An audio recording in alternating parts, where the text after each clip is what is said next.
ஒருத்தன் சாப்பிடலன்னு ரெண்டு பேர் எவ்வளோ போராட்டம் பண்ணுறாங்க பாருங்க. அவன் எங்கே போய் உட்காந்துட்டான் பாருங்க. அங்கே பாருங்க, கடுப்பாக போய் எடுத்துகிட்டு வந்துட்டான் பிக்கிறதுக்கு. அவன் எவனோன்னு வீம்பு பண்ணுறான். அதாவது தெரியுதா, இவனை எல்லாரும் கெஞ்சினுமா அவனை கீழே போட்டு சாப்பிட்றான் பாருங்க. இவன் எங்கெல்லாம் போகிறானோ அந்த பிள்ளையும் அங்கெல்லாம் வருது பாருங்க. மேக்ஸி, நீயும் பேச அவள்கிட்ட. இங்கே வா, நீ என்னடான்னு கேளு. இவன் எப்படிலாம் எவ்வளோ இது கேட்குறான் பாரு.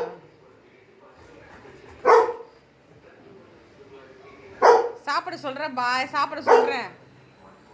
ஒவ்வொரு நாளும் உன்னோட போராட்டமாக இருக்குன்னு அவனே சொல்கிறான் பாரு. அவளும் அதே பார்க்குறா பாருங்க. என்ன பண்ணுறது, இவனை பெரியவனை அதனால் கொஞ்சம் எக்ஸ்ட்ரா எதிர்பார்க்குறான் அவன்.